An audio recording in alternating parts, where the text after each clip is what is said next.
성도 여러분, 반갑습니다. 오늘도 각 가정에서 말씀을 그리다 시간을 가집니다. 오늘도 짧지만 이 짧은 시간을 통해서 하나님의 말씀을 배우고 묵상하고 또 말씀을 통해서 우리에게 주시는 위로와 교훈이 무엇인지를 확인하는 시간이 될 수 있기를 바랍니다. 같이 한번 기도하겠습니다. 하나님, 감사합니다. 오늘 이 저녁에도 우리 교회 모든 성도들이 각 가정에서 함께 말씀 앞에 섰습니다. 비록 주일이 되어도 한자리에 함께 모이지 못하는 이 시국이지만 그래도 우리가 마음을 다하여서 성령 안에서 연합하고 또 말씀 안에서 교제하기를 원하오니 성령 하나님 우리 성도들의 각 가정에 찾아가셔서 위로하시고 또 교훈하여 주옵시며 비록 우리가 몸은 떨어져 있으나 성령 안에서 한 교회 되었음을 이 말씀을 듣고 배우는 시간을 통하여 다시 확인하며 경험할 수 있도록 은혜 베풀어 주시옵소서. 오늘도 우리를 가르치시고 교훈하여 주시기 원하옵고 주님의 말씀을 따라 이 어려운 시국을 잘 이겨낼 수 있도록 도와주시기를 원하오며 예수님의 이름으로 기도합니다. 아멘. 오늘 말씀을 그리다 시즌 2 8번째 시간입니다. 거짓 선생들과 신성한 성품에 관하여서 베드로후서 1장 1절에서 11절 말씀을 같이 한번 읽겠습니다. 베드로후서 1장 1절에서 11절까지의 말씀 각 가정에서 한번 찾아보시죠. 베드로후서 1장 1절에서 11절 같이 읽겠습니다. 예수 그리스도의 종이며 사도인 시몬 베드로는 우리 하나님과 구주 예수 그리스도의 의를 힘입어 동일하게 보배로운 믿음을 우리와 함께 받은 자들에게 편지하노니 하나님과 우리 주 예수를 알므로 은혜와 평강이 너희에게 더욱 많을지어다. 그의 신기한 능력으로 생명과 경건에 속한 모든 것을 우리에게 주셨으니 이는 자기의 영광과 덕으로서 우리를 부르신 이를 알므로 말미암음이라. 이로써 그 보배롭고 지극히 큰 약속을 우리에게 주사 이 약속으로 말미암아 너희가 정욕 때문에 세상에서 썩어질 것을 피하여 신성한 성품에 참여하는 자가 되게 하려 하셨느니라. 그러므로 너희가 더욱 힘써 너희 믿음의 덕을 덕의 지식을 지식의 절제를 절제의 인내를 인내의 경건을 경건의 형제 우애를 형제 우애의 사랑을 더하라. 이런 것이 너희에게 있어 흡족한즉 너희로 우리 주 예수 그리스도를 알기에 게으르지 않고 열매 없는 자가 되지 않게 하려니와 이런 것이 없는 자는 맹인이라. 멀리 보지 못하고 그의 옛 죄가 깨끗하게 된 것을 잊었느니라. 그러므로 형제들아 더욱 힘써 너희 부르심과 택하심을 굳게 하라. 너희가 이것을 행한즉 언제든지 실족하지 아니하리라. 이같이 하면 우리 주 곧 구주 예수 그리스도의 영원한 나라에 들어감을 넉넉히 너희에게 주시리라. 아멘. 당초 13일까지였던 연말연시 방역 강화 대책이 17일까지로 연장되었죠. 자연스럽게 우리가 현장 모임을 잠시 또 중단하고 미루어야 할 시간이 또 연장되었습니다. 문득 지난 3월 우리가 처음 이 코로나를 맞으면서 처음 맞았던 그때가 기억이 납니다. 그때 현장 모임을 해야 될 것인지 말아야 될 것인지 현장의 예배를 중단하는 것이 과연 옳은 것인지 각계각층에서 아주 다양한 모양으로 논쟁과 또 논의가 진행되었었죠. 우리 교회도 많은 고민과 기도 끝에 결국에는 잠시간 이 현장 모임을 중단하는 것이 옳겠다 하고 판단하게 되었고 그때만 해도 이렇게까지 오랫동안 참 지루하게 이 일들이 이어질 것이라고 생각하지 못했지만 그러나 결과적으로는 우리가 지금처럼 이렇게 해를 넘기기에 이르기까지 되었습니다. 부디 이 일이 더 이상 길어지지 않았으면 좋겠다 하는 마음뿐입니다. 어떻게든 17일에는 이 일이 좀 진정이 되어서 다시 우리가 현장에서 모이고 또 예배드리고 교제할 수 있는 그런 시간이 올 수 있으면 좋겠다 하고 우리 모두 그렇게 기도했으면 좋겠습니다. 언제나 그랬지만 지금도 특별히 요즘에는 더욱 그런데요. 기독교 신앙이 참으로 많이 욕을 먹고 있죠. 코로나 확산과 관계해서 아마 기독신앙과 관련된 단체가 연루되었기 때문이기도 하겠지만, 그러나 여러 사람들의 반응을 보니까 이것은 꼭 기독교 신앙에 관한 문제만은 아닌 것 같습니다. 사람들은 말하기를 이기적이다, 또 자기밖에 모르는 사람들이다 하면서 기독 신앙인들뿐만 아니라 모든 종교에 관하여서, 모든 신앙에 관하여서 그렇게 독선적이다, 독단적이다, 자기밖에 모르는 사람들이다 하고 온갖 비방과 저주와 욕설들을 퍼붓는 것을 보게 됩니다. 인터넷이나 SNS 상에서 그런 종류의 댓글들을 보면, 내가 가진 이 신앙이 이처럼 비방을 받고 욕을 먹는다는 것에 첫 번째로 마음이 상하긴 하지만, 더 근본적으로는 그 일의 잘잘못을 떠나서, 누가 잘했고 누가 잘 못했느냐 그 문제를 떠나서, 어떻게 사람이 이처럼 악하고 폭력적인 언어를 쓸 수 있는가 하는 생각 때문에 사실은 더욱 마음이 아픕니다. 신앙에 관한 문제를 떠나서 우선 우리가 욕하고 비방하고 또 저주하는, 또 욕설하는 이 모든 문제에 대하여서 먼저 생각해 볼 수 있어야겠습니다. 그것이 신앙에 대한 문제이든 사회적 이슈에 대한 것이든 혹은 정치적인 문제이든 그 어떤 문제에 관한 것이든지 간에 상관없이 그 모든 사안에 대하여서 이 사회가 지나치게 비난하고 비방하며 그리고 저열한 언어로 욕하는 이 행태에 대해서 우리는 분명히 생각해야 됩니다. 인터넷 기사만 봐도 얼마나 많은 사람들이 절제되지 않은 언어를 사용하면서 온갖 욕설들을 퍼붓고 있는지 모릅니다. 한 사람을 비방하고 욕하고 저열한 언어로 사람들을 거반 죽이는 것 같은 그런 언어들 쏟아내는 것을 우리는 볼 수 있죠. 언어 폭력입니다. 얼마나 똑똑한 사람들이 많은지 인터넷 지상에서 혹은 신문에서 여러 기사들 통하여서 전해지는 모든 일들, 그 일들의 배후에서 어떤 일들이 진행되고 있는지 얼마나 똑똑한 사람들이 잘 알고 있는지 아주 비열한 언어로 욕설과 비방을 쏟아내면서 인터넷상에서나 지상에서 한 사람을 난도질하며 거의 거반 죽여놓는 이런 것들을 보면서 과연 이렇게 해도 되나? 이렇게 해도 괜찮은 건가 하는 생각이 들 때가 참으로 많습니다. 심지어 신앙인이라고 하는 사람들조차도 그들 나름의 정의라고 하는 기준을 가지고 아주 살인적인 언어를 쓰면서 자기 주장을 내세우는 것을 볼 때마다 이건 좀 아니다 싶은 생각이 들 때도 있죠. 참으로 어려운 때입니다. 세상이 교회를 향하여서 손가락질하고 그리고 손가락질을 넘어서서 아주 살인적인 언어를 쏟아내면서 비방하고 저주하며 욕하는 이 시대를 우리는 살아가고 있는데, 과연 우리도 나도 모르는 사이에 그러한 문화 속에 젖어들어 그 가운데 한 사람으로 살고 있는 것은 아닌지 돌아볼 필요가 있겠습니다.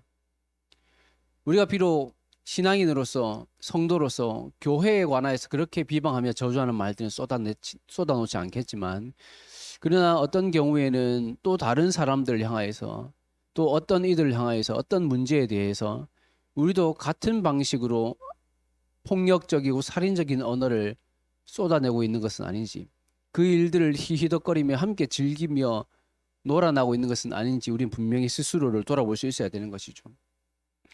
베드로후서 2장에 보면 사도 베드로는 당시 교회 안에 거짓 선생들, 거짓 선지자들이 있었다 이렇게 말씀하고 있습니다.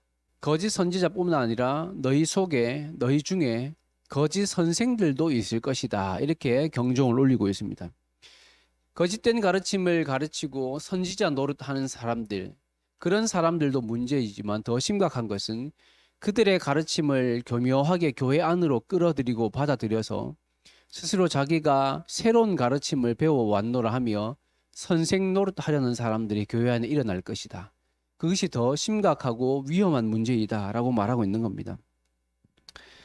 그런 사람들의 행위가 어떤 것인지 2장 2절과 3절에 이렇게 말씀하고 있는데요.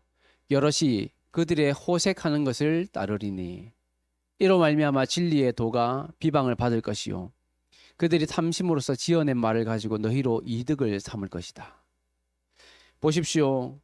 겉으로는 신앙인으로서 경건한 채 꾸미지만 그러나 속으로는 온갖 성적이고 감각적인 것들을 추구하는 사람들이다. 이렇게 말씀하고 있습니다.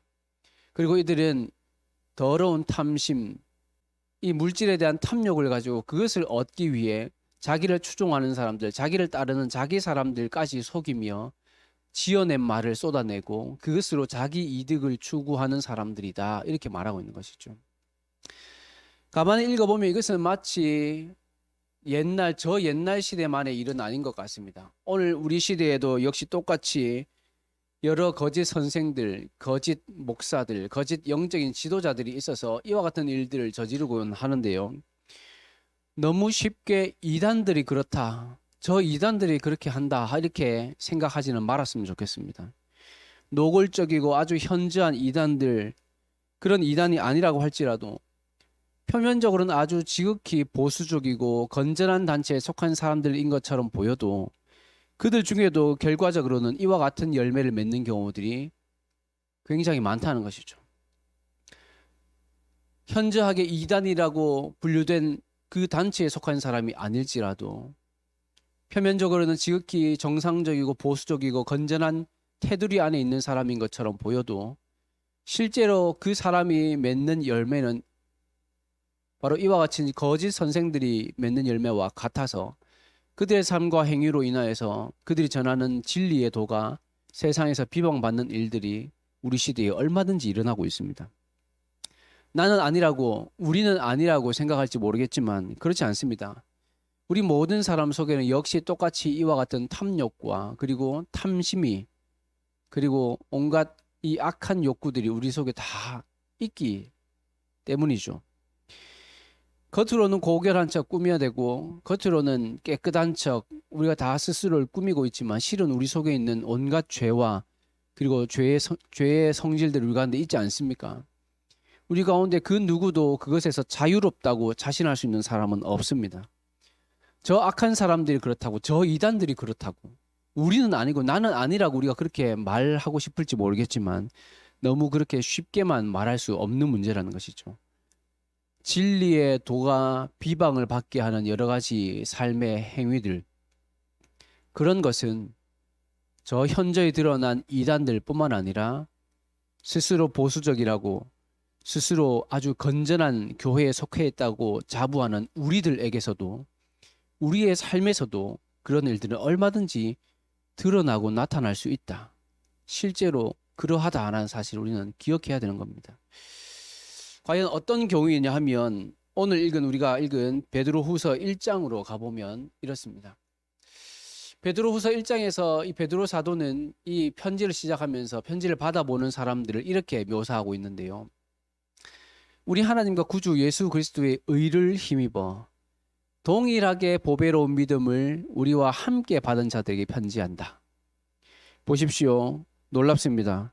사도 베드로는 편지를 받아보는 사람들을 향하여서 너희들도 나와 동일하게 보배로운 믿음을 가진 사람들이다. 너희도 역시 나와 똑같이 함께 믿음을 받은 자들이다. 이렇게 묘사하고 있습니다.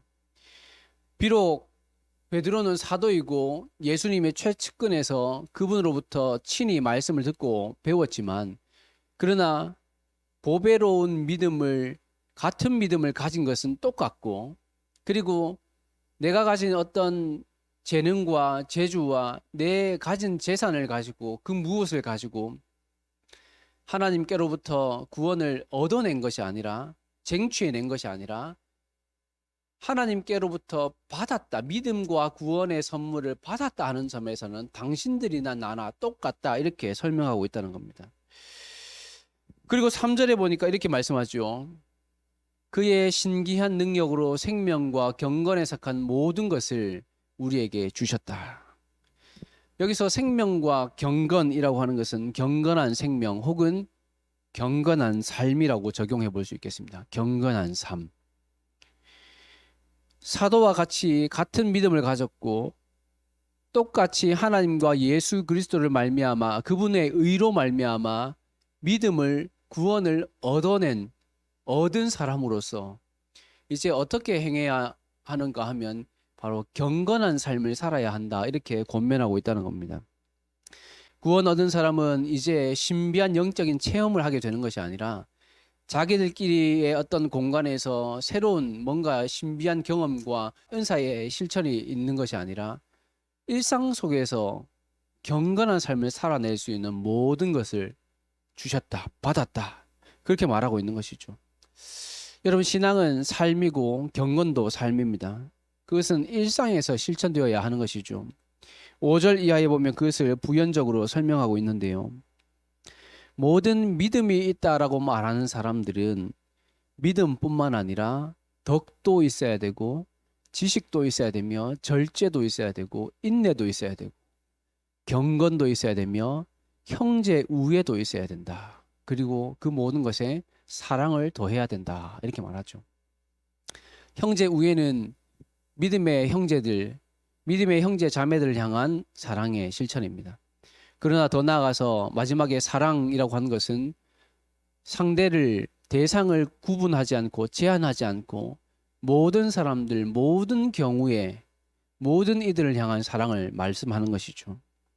먼저는 믿음으로 시작하지만 결국에는 모든 사람들 향한 사랑에 이르기까지 이 경건의 실천, 이 인격의 수양, 믿음 있는 사람으로서의 삶에 이런 열매들이 나타나야 한다. 이렇게 권면하고 있는 겁니다. 참으로 어려운 일이죠. 예수천당 불신지옥 나 믿습니다.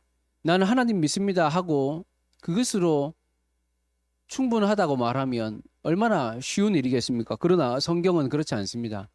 우리에게 믿음이 있는 사람이라고 한다면 덕과 지식과 절제와 인내와 경건과 형제 우애에 그리고 모든 사람을 향한 사랑까지 이 모든 것을 더해야 하고 자라가야 하며 그것으로 구원을 이루어내야 된다. 이렇게 권면하고 있다는 것이죠.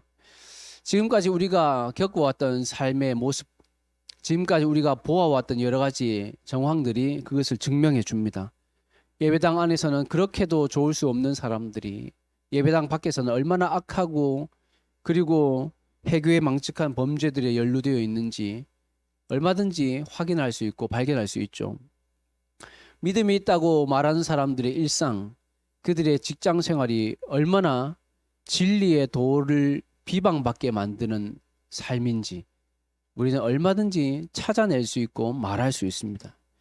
선거철만 되면 저 사람 집사란다, 저 사람 장로란다, 그렇게 하면서 그들을 믿어줘야 된다, 찍어줘야 된다 이렇게 말들 하지만 그러나 실상 좋은 사람인 줄 알았더니 그렇지 않더라 하는 경우들이 얼마나 많습니까? 그래서 이제 믿음이 있다라고 말하는 사람들은 믿음뿐만 아니라 믿음의 덕과 지식과 절제와 인내와 경건과 형제 우애와 그리고 사랑까지 이 모든 것을 믿음으로부터 사랑에 이르기까지 이 모든 믿음의 내용들을 채워내야 된다. 일상의 경건함을 나타낼 수 있어야 된다. 그렇게 말하고 있는 것이죠. 4절은 이것을 한마디로 말해서 신적인 성품이라고 말씀했습니다. 신적인 성품. 우리가 목사님 자주 언급하시는 이 표현인데요. 팔복에서도 늘 듣고 배웠던 것처럼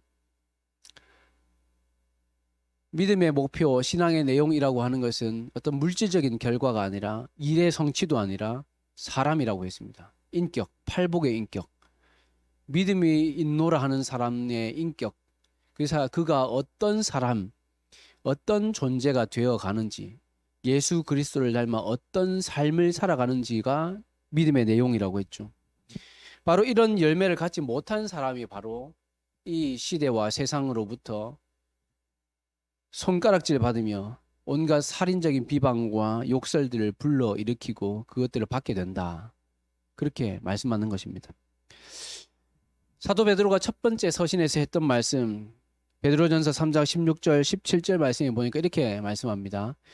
선한 양심을 가지라. 이는 그리스도 안에 있는 너희의 선행을 욕하는 자들로 그 비방하는 일에 부끄러움을 당하게 하려 함이라. 선을 행함으로 고난받는 것이 하나님의 뜻이다. 선한 양심을 가져라. 이는 그리스도 안에 있는 너희의 선행을 욕하는 자들로 그 비방하는 일에 부끄러움을 당하게 하려 합니다. 무엇이 선인지 무엇이 악인지 우리 기준이 아니라 하나님 보시기에 하나님의 기준에서 그것을 살필 수 있어야 되죠.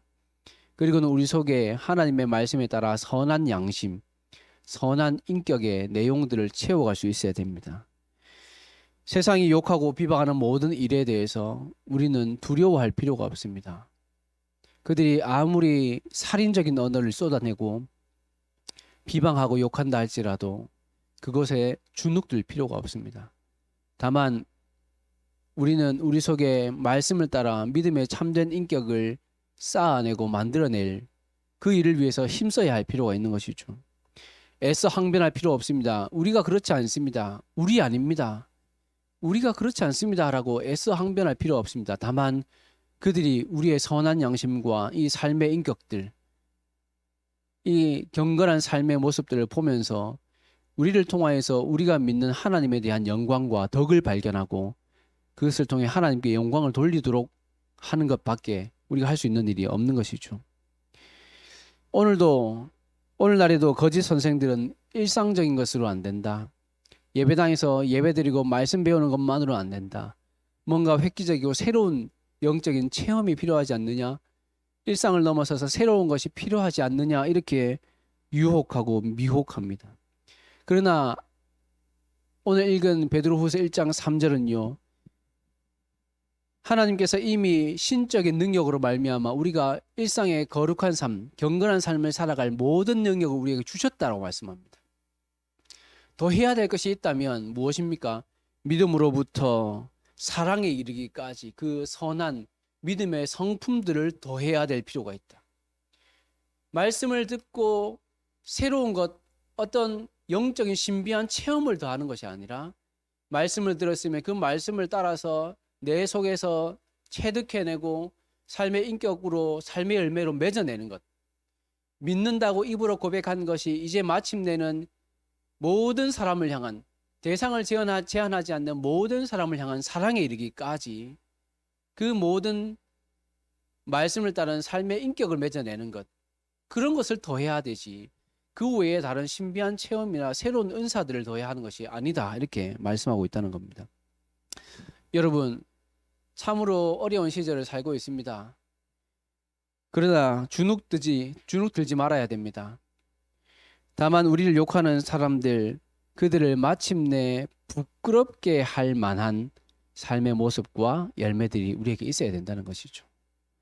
여러 사람들이 이 요즘의 일들을 겪으면서 우리의 신앙과 또 교회를 향해서 얼마나 비난하고 저주하고 욕설들을 퍼붓는지, 그런 것들을 보면서 우리가 지나치게 마음 상하거나 혹은 주눅들지 맙시다. 다만 하나님께서 주시는 말씀을 따라 그렇다면 우리가 성도로서 이 땅에서 어떻게 살아가야 할 것인지를 고민하고 믿는다고 고백한 것에서부터 시작하여 사랑에 이르기까지 삶의 열매를 맺어내서 세상으로 하여금 그들을 부끄럽게 할 만한 일들을 이루어내는 우리 교회 모든 성도들이 되실 수 있었으면 좋겠습니다. 어려운 시절이지만 온유한 마음을 잃지 맙시다. 비방한다고 같은 비방으로 맞서 싸우지 말고 오히려 우리 속에 경건한 힘을 길러내는 우리 교회 모든 성도들이 되시고, 오히려 서로 돌아보고 권면하고 위로하고 또 기도해 주는 아름다운 실천이 우리 교회 가운데 이루어지기를 간절히 바랍니다. 내드리는 기도 제목을 가지고 잠시 각 가정에서 기도하고 이 저녁의 말씀 시간을 마치도록 하겠습니다.